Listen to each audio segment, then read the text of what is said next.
My name is Susan Bainbridge, and I have a Doctor of Distance Education from Athabasca University in Canada. I was fortunate during my studies because I was able to watch the first seeds of the theory of connectivism with George Siemens and Stephen Downes. George was working at Athabasca University at the time, and when he and Stephen, along with Dave Cormier, ran that first MOOC, Massive Open Online Course, it was to test their new theory of connectivism and how people learn and connect online through networks. Since then, I've continued to watch the evolution of MOOCs, and now we call those first MOOCs C-MOOCs. And the MOOCs that are operating in this day and age extensively through programs such as Coursera and edX, we're referring to those as X-MOOCs. Because basically they're massive open online courses, but they're not studying how people learn. Their purpose is to offer information globally to a worldwide audience. I think it's important when we're discussing something as significant as MOOCs that we look at defining terms. So massive open online learning. So I think the two keywords for us today would be massive and open. You know, in my mind, massive doesn't have to be like that first connectivism MOOC where there were tens of thousands of students. Really, any course offered that has an unlimited number of students able to enroll makes it massive, because in the old days we were constrained to the physical classroom. But today, 100 students, 150 students, 1,000, that's massive in a sense, because we were never able to offer courses to those large numbers before. And open is really the key word. I'm particularly interested in open universities and open access to worldwide information for all, particularly in developing countries.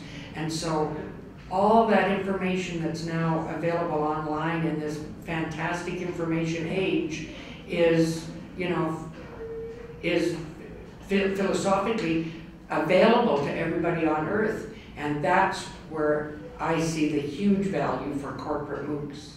I think when most corporate leaders and managers think of corporate MOOCs, it's quite natural to automatically think about training of their own employees. And yes, I mean, the potential for reduced cost and offering you know, assessments and information globally to all your headquarters and to all your employees at the same time or simultaneously at a really cost-effective price is fantastic. But when I think of corporate MOOCs, I'd like to put another idea into your head. And what I'd like to do is suggest that with CSR programs, your corporate social responsibilities, that corporate MOOCs hold a huge potential for corporations to assist in bringing that information to developing countries and ensuring that teachers and farmers and engineers in any particular country have access to timely information in their field.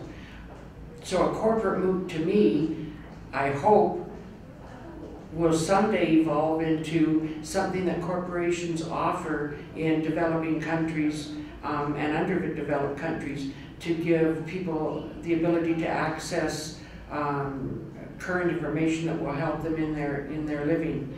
A lot of people worry about attrition rate or dropout rate with MOOCs. And yes, of course, if you're going to have, you know, 20,000 people enroll for a course, thousands are going to drop out. But it's kind of that old adage of the glass half full or the glass half empty. In other words, you offer a course in Nepal and 5,000 teachers sign up for your corporate MOOC. Throughout the course of the program, 70% dropout. And so at the end, you're left with you know, 1,200 teachers who graduate. That's a huge number. That's massive. 1,200 new teachers have new training that you've offered through your corporate MOOC. I have no doubt that as corporations begin to use corporate MOOCs and begin to see the value and watch the success rates with employees worldwide, that the value of a corporate MOOC will be unquestionable. What I'm hoping is that, you know, there's that little paradigm shift again where some corporate leaders realize the potential of MOOCs for people worldwide, and that their CSR programs could most certainly include MOOCs developed and produced by them and offered to people in developing countries. You know, right now, even with the information age, so much of the information is still, you know, locked in physical rooms in the Western world.